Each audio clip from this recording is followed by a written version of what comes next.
Hello everybody, back here for a real quick little woodworking project that I'm doing. This is an old door that I actually ripped in half. You can see where the old hinges went, and you can actually see also down here near the lower end the door hole where the handle would have went. It's a very good indication of age because this door handle opening is extremely low. I mean, it's about halfway between my knee and my waist.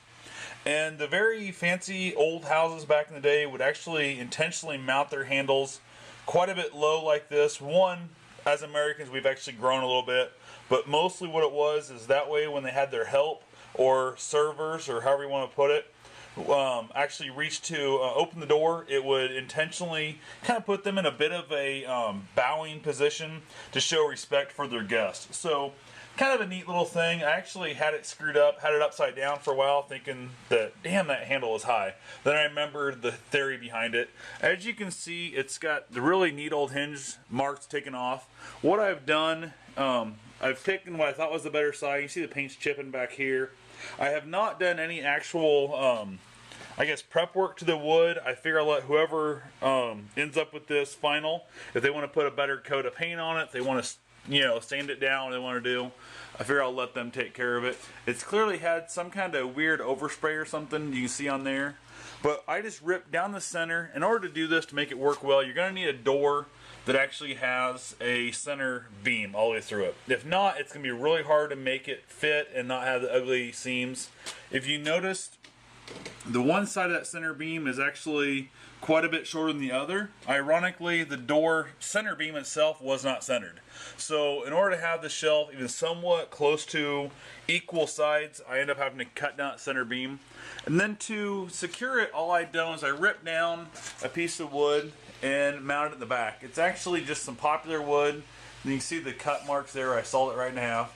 And I've got a screw every, I don't know, 8 to 12 inches going down one side, and then also on the other side, screwing into the other board, I have the screws too. So it basically is mounted from both angles, and you can see the other side of the door handle opening there. Then what I'm doing on top of that is I've got some old barn boards here that I have that are real rustic looking, got nice, a lot of checks and stuff, a lot of wormholes in them. And to be super lazy, I'm just setting this up top here.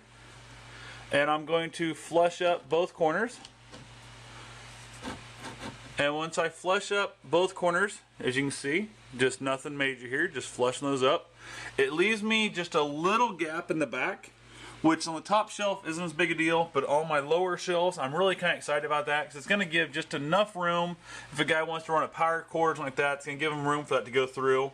Also, it'll give a little more room for expansion, contraction, that kind of thing. And to make sure I get this, because this door is warped, it's no longer straight or nothing, all I do is basically just hold this down tight and then run a ballpoint pen across here. I basically make a couple extra laps back and forth on both sides, and then once I get that done, I can take this over to the bandsaw and cut this out. So kind of a, I don't know, nothing really major, but it's a simple thing. If you've got an odd shape and you want to know how to do it, just feel free to go ahead and lay it on top if you can get access to it. As you can see there, there's a nice pin line. And then on your bandsaw, jigsaw, whatever you're going to use, heck, even table saw. But being as how this is as crooked as it is, I'm going to use the bandsaw and help kind of chase that line a little bit better that way. And go from there. Have yourself a good one. One of the things there that you guys clearly would have just noticed is this board is rotten enough in the middle there on the end that it actually broke off after the cut.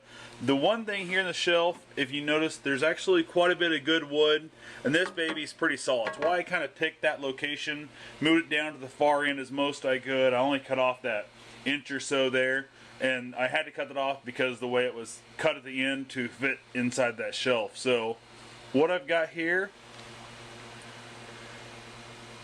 what we got here now is the what'll be the top shelf. I have the bottom shelf already cut.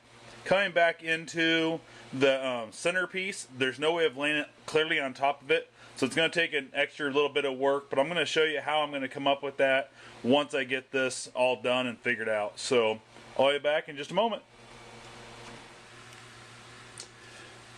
Well guys, I'm back here again, nowhere near finished, but I've decided I want another shelf here in the middle, and the problem I have with that, if you notice, the door has a, basically, I guess the raised panel, so it'd be the lower panel part.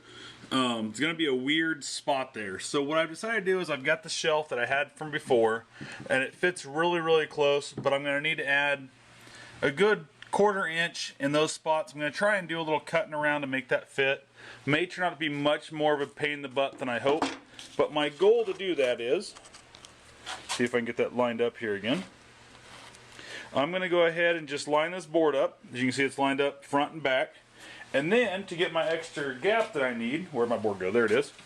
I'm going to cheat and just lay, this is about a 7/16, so I've got plenty of room here. I'm going to have plenty of space to work with, and I'm going to trace on the back side of this board. So basically I'm going to come over here and lay it on this side, then I'm going to trace on this side of the board.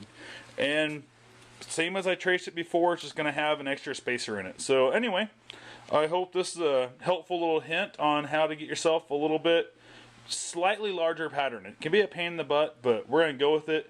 And of course, this board is now going to be straight, which will be a little bit of a concern, but I figure I'll basically trace back on if I need to and go back and hit it with the sander. So anyway, thank you much for watching.